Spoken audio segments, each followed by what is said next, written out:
This podcast is part of the Startcast network, bringing you Europe's most promising startups. For more information, go to startcast.eu.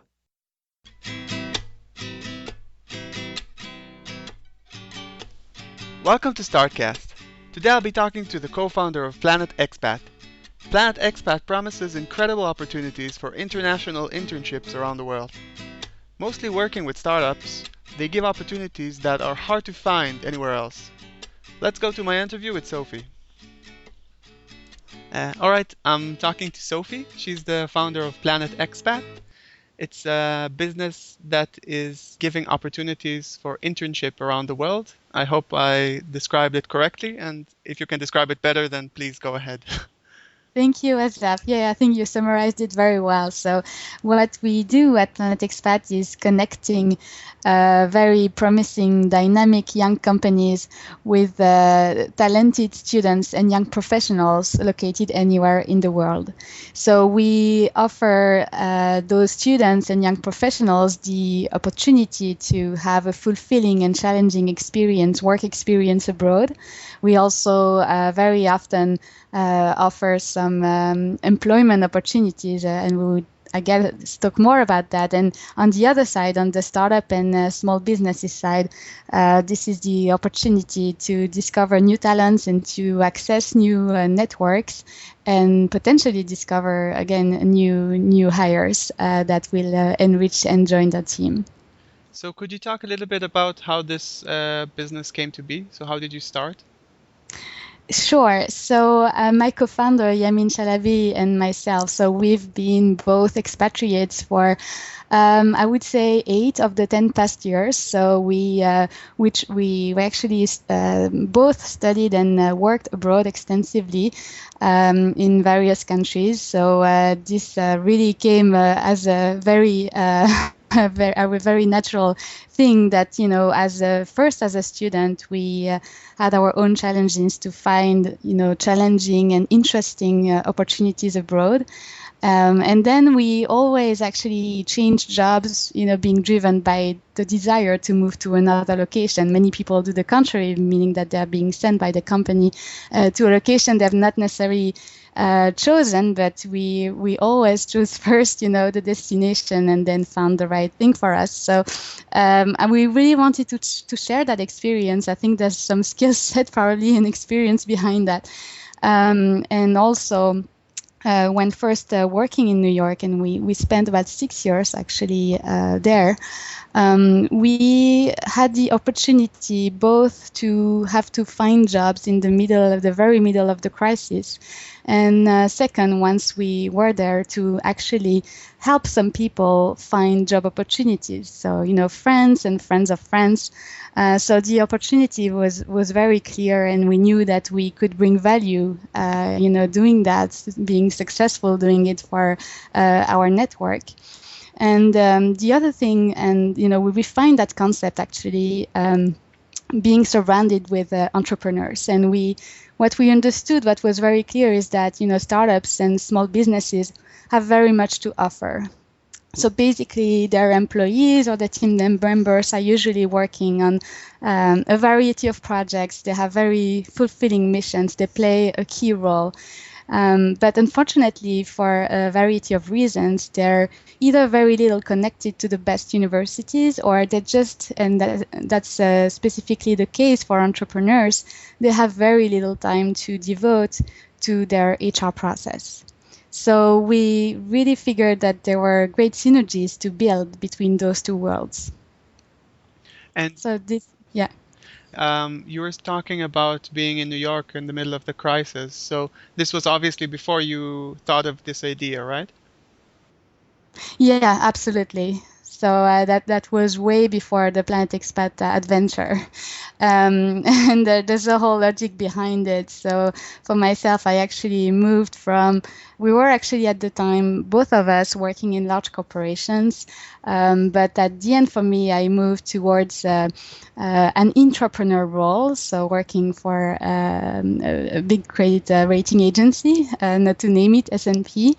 And that was, after that, actually a quite natural transition that it really felt really the right moment for me to create my own venture. Yeah, I think it's being an entrepreneur. It's sort of like having an internship as an entrepreneur. So you get the safety of a corporation, but you still can do some experimenting. Absolutely. So you definitely have the same challenges as a change agent, and you have to make tons of decisions. And there's a lot of uncertainty, but at the end of the day, you still get your paycheck at the end of the month. Yeah, definitely. So I want to talk a little bit about target demographics. Are you targeting specific ages, specific countries, and talk a little bit about the countries that you have to like offer, if we can say that. Sure. So we work extensively with both students and young professionals that are either finishing their bachelor, so they're usually senior year students, or more and more actually master students. And we also serve young professionals, so people aged, I would say, between 27 to their early 30s. From a background, I would say the choice of their studies. So we work extensively with people who study business and engineering, as well as web and web design and graphic design. When talking about engineering, we target both, the common track, as well as more, technical profiles like developers, because of course we discovered that there are a lot of synergies with, startups. Of course. In terms of countries, we work extensively with students and young professionals from the US and from Europe. We right now growing Latin America as an origin for our candidates. So again, the ages, they vary from, I would say, 22 to close to 35. Mm-hmm. So this basically answers my next question, because I was wondering if it's student only, but... Yeah, definitely not. And the reason is that those are the placements that we offer are usually a very appropriate transition towards a full-time position, and many of our placements actually offer that opportunity. So this makes it very relevant for young professionals who are looking to expatriate themselves, and it's again a great way for younger companies to actually appreciate, the experience of working with someone before having them more officially on that team. Can you talk a little bit about the companies? So is it usually mid-sized businesses, or how does it look like? Like, who are your partners? So our partners are mostly startups and SMEs, so small and medium enterprises. But I would say the large majority is actually startups. So, and we target those companies so they're very innovative.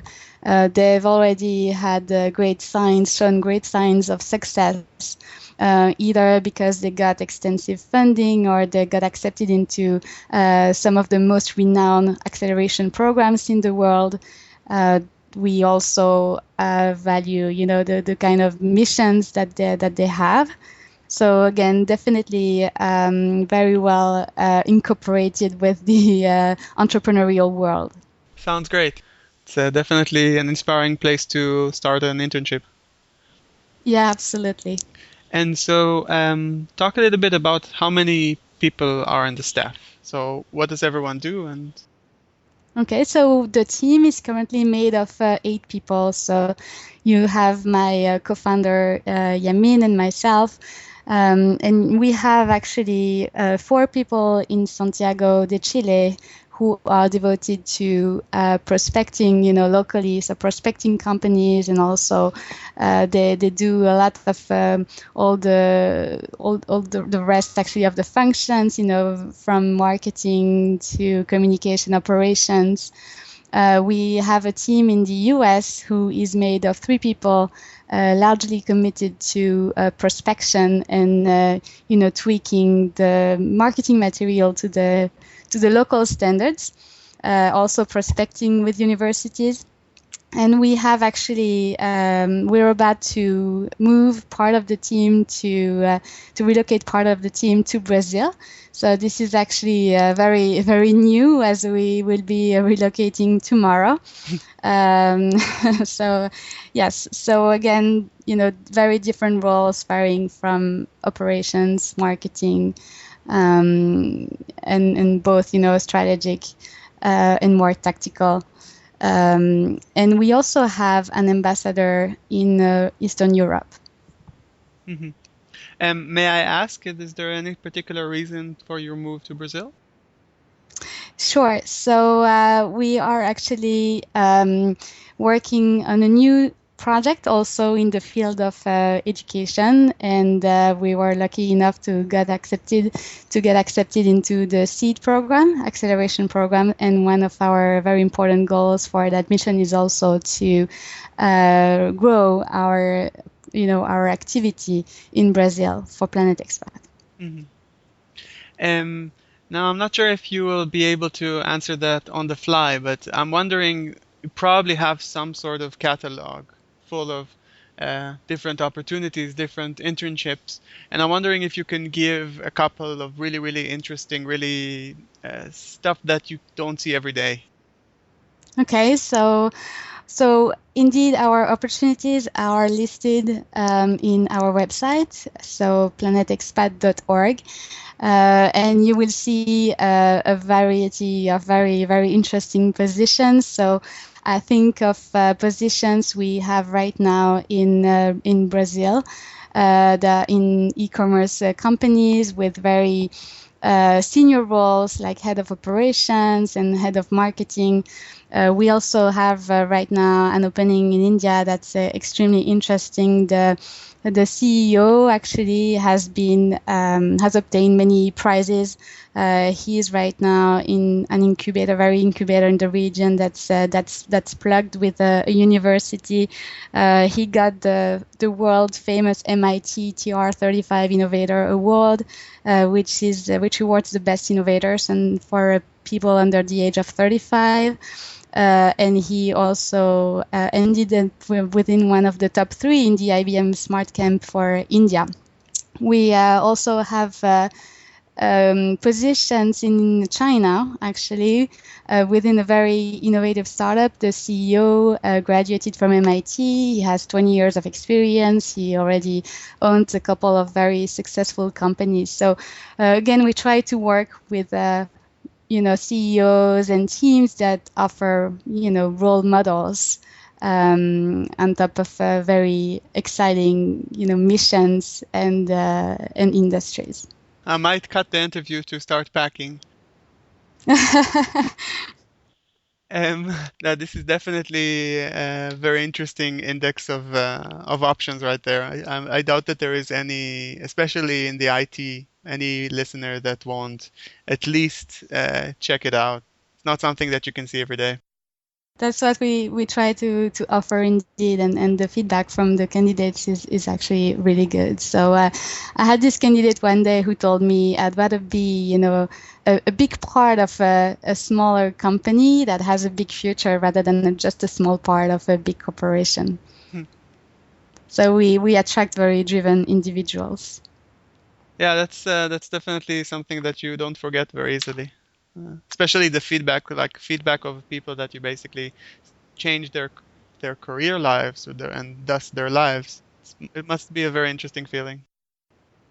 It is indeed, and so what we do actually, we don't just place people. We also act as personal coaches somehow. So we help people have an application that's actually completely adapted to the place they want to expatriate to, but also we help them improve the quality of their application and prepare for the interviews.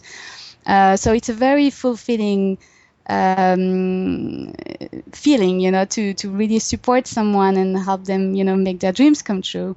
I had this candidate, for example, who wanted to go to New York for the longest time, and we went through extensive coaching and preparation, and she got that dream job. And I just heard recently that she got, she happens to be able to stay longer. She just got extended for an additional year. So this is just a dream coming true.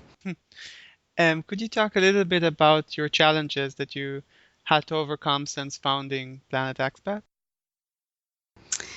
So this is a very interesting question. I think like many founders and many young founders, we always have the tendency to forget that this is a marathon and not just, a sprint. And you go into, an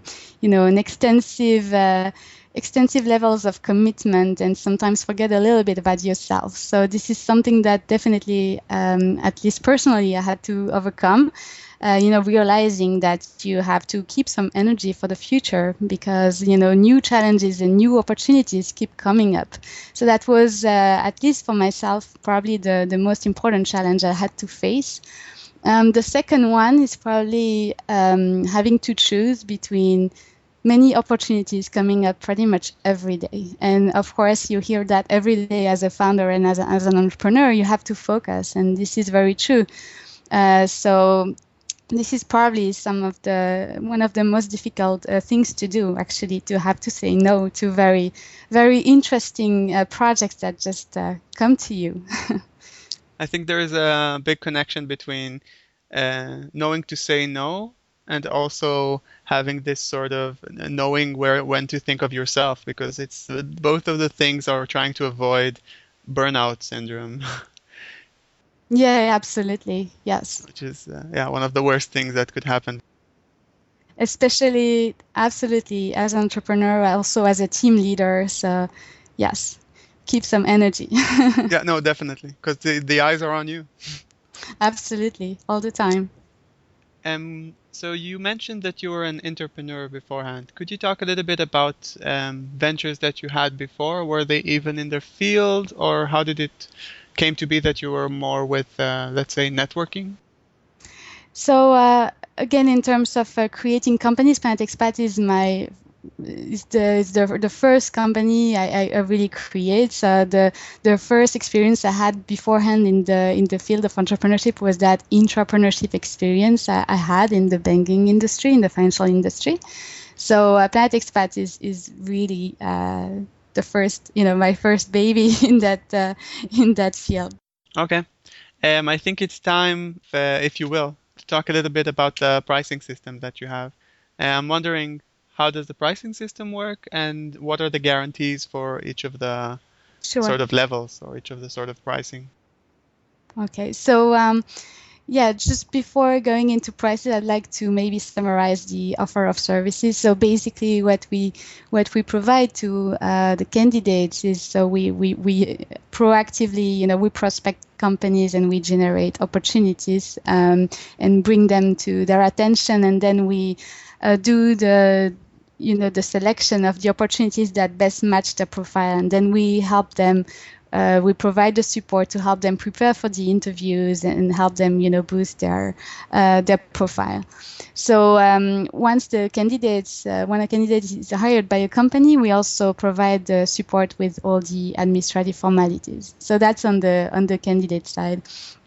So the pricing, as it works, is driven by two main factors, which is the location of the placement and the duration.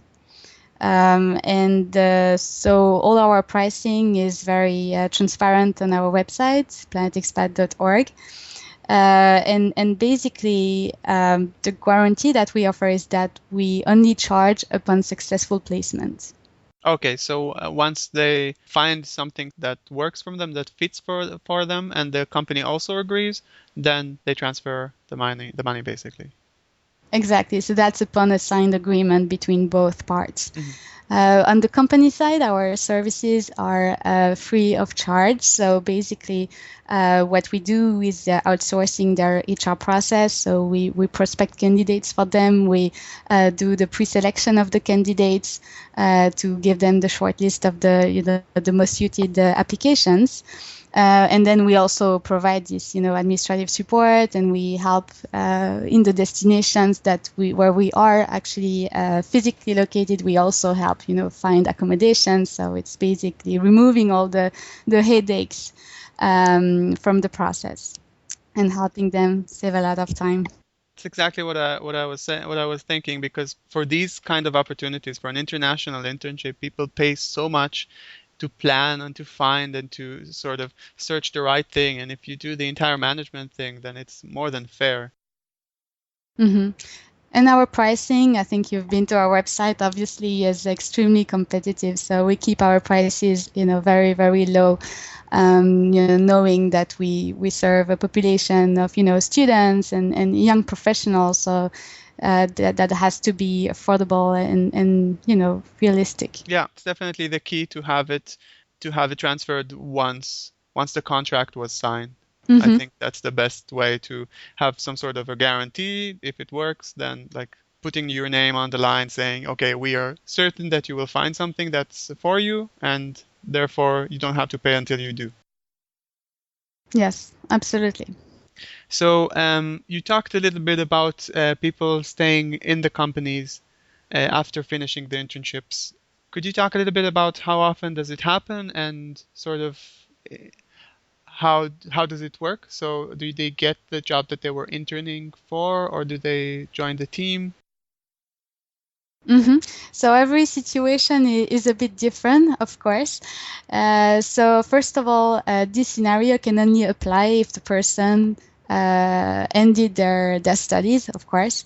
So we also have some candidates who are still finishing their masters, the studies that last year for the master's degree, for example. So unfortunately, they cannot just continue after the internship. So I would say that of those candidates who are eligible just because they are available, that happens probably something like, I would say, close to 45-50% of the time. So this is actually an excellent sign of first of all, of how well we did our job for us. That being said, so we have a little bit over a year of history now. So I expect also these numbers to change drastically and hopefully keep increasing in the year to come. Although 50% is pretty high, considering there is definitely some sort of percentage of people that just wanted the internship and want to go back. So that's really actually of those candidates who are available and were Oh, okay. from the beginning interested, I would say, in staying. If not, that would be probably closer to one of three, something like that. Not bad. Yeah. Still, it's very good, yeah. But this, the hiring process is very, very serious, and we do the pre-selection, and there's a second gate with the company. So I think it's it leaves little room for mistakes probably. And we also observe that those candidates who are interested in startups and entrepreneurship are again extremely driven, and they're highly motivated and very proficient. So they prove to be very, very good at the job. Yeah, of course. This is the extra screening that you're not just hiring out of the street. Mm-hmm. Um, Usually I try to ask a question about the local startup scene. Seeing as though you are a very international startup, I'm hoping that you can give a perspective of multiple cities. Could you talk a little bit about the cities that you have been seeing the development of the startup scene, and what can you give, sort of the things you learned along the way? Mm-hmm. Mm-hmm. So I've been lucky enough to be in a position to observe various scenes, as you mentioned, including New York, including Santiago de Chile. I cannot speak yet about Brazil, but I will be able to do so within a few months, hopefully. I am right now calling from Paris, so I also have a little bit of knowledge about it. So every scene is extremely different. It's very important to highlight. I think the deepest knowledge I have is the one of Chile, obviously, and we were lucky enough to be accepted into this very excellent program that's named Startup Chile that was created a few years ago to attract talented entrepreneurs, to Chile, and it's a very international mix of people, about 35 nationalities that have, come to Chile and built a very exciting community. One of the two things maybe about Chile. So I think it's a very, very exciting community. It's very diverse. There's still an opportunity to attract more and more companies to keep helping with the development of a solid economy, although Chile it's been booming for quite a few years now. But basically, probably what could be missing for us for a number of startups is maybe the investment opportunities. So that's probably what's challenging in this scene. One of the very interesting aspects of the startup scene in Chile is that it's also extremely young. There's a very high interest among youth, and I've been, close enough to them. I've been teaching in universities, and I've been able to really feel it and appreciate it. Very high interest in youth for entrepreneurship, and that's very, very unique. So that's for Chile. Highly recommend to go. I will always remember actually having the mayor of LA coming to Startup Chile and telling us, well, LA is good as well. So I think, Santiago is very, very attractive right now, especially thanks to this program. New York is actually a rising tech scene, also very interesting, maybe a little bit more scattered. But highly interested, extremely talented people. So it's been also a great experience discovering it. It's still relatively new, actually, especially compared to the Silicon Valley, of course. But I think it will really go a long way, and politicians are really acting towards developing New York as a very, very important tech hub. Another city to watch is, of course, Boston. Yeah, it's quite interesting because it's kind of counterintuitive thinking of New York as a new startup scene or a new startup city. But it's from what I've read, it should have at least more. I'm not sure if it's more meetups or something similar than Silicon Valley, and that says a lot. And I guess maybe they're just taking it back to the East Coast where everything used to be. Or maybe it's just a way to better serve, the country in both coasts, and New York really has a lot of talent. I think it's also a geographical thing. Maybe it's the international thing. Mm-hmm. It's true. So you were talking a little bit about what's going on right now because obviously you're moving to Brazil tomorrow. But could you talk a little bit about Planet Expat? Not only the headquarters, what are you planning for the next 12 months? And at least, what do you hope that it would look like, or how do you plan it? So we've been exploring a lot of things. Last year, it's been a very, very exciting year. Again, lots of opportunities. And what I hope for my company is to keep consolidating all the good work that we've been doing last year, keep deepening our partnerships, keep focusing on attracting the best talents and working with the best universities, keep focusing on selecting the most innovative and attractive startups in the world. So although we will keep expanding and exploring new countries, I think, deepening and consolidating again is really what I hope for. Of course, we'll keep expanding the team. It's been very important for us to have the representation of 3 different nationalities, being French and US and Spanish actually on the team. So we'll keep on making sure that we have this diversity and representation on the team, and that we are also locally present to be able to support our candidates and partner companies, very, very closely. And one last thing that I really want to know is if you can give some sort of a tip form for new people that are just now starting their own startup, what would you say that was really the biggest thing that you learned since starting this venture? So again, I think it's about focusing and the importance of focusing, but also being open-minded. So there have been opportunities I would have never expected.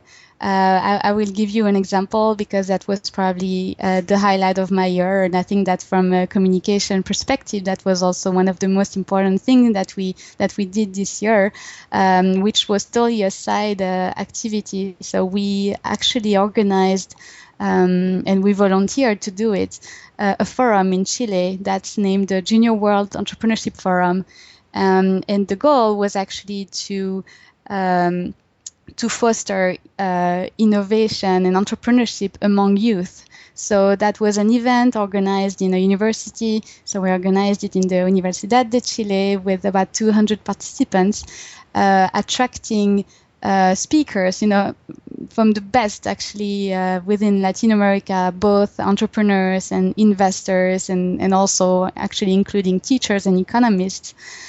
We got an extensive press coverage. We got featured in CNN, and we had the opportunity and privilege to represent Chile in the World Entrepreneurship Forum.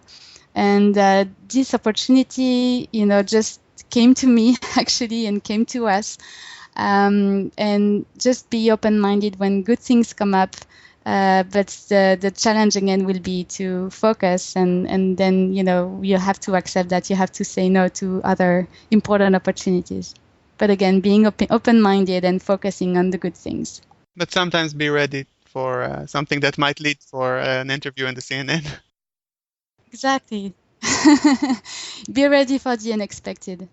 That's great. I'm basically done with my questions. I'm wondering if you have any last things to say, and how can our listeners reach you? Well, I would like to thank you for the opportunity. I really enjoyed this interview.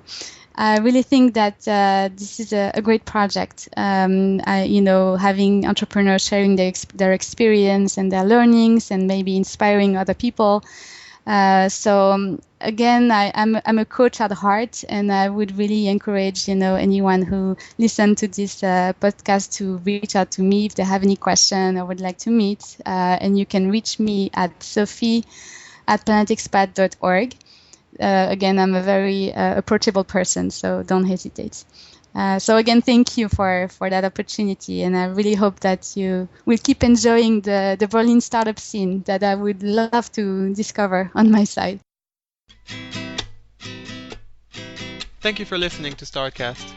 We are currently gathering as many interviews as possible with the most inspiring and interesting startups around the world. If you have a startup, or you know anyone that has his own startup, feel free to contact us at contact@startcast.eu. And you can contact me at Asaf, that's ASAF, @startcast.eu.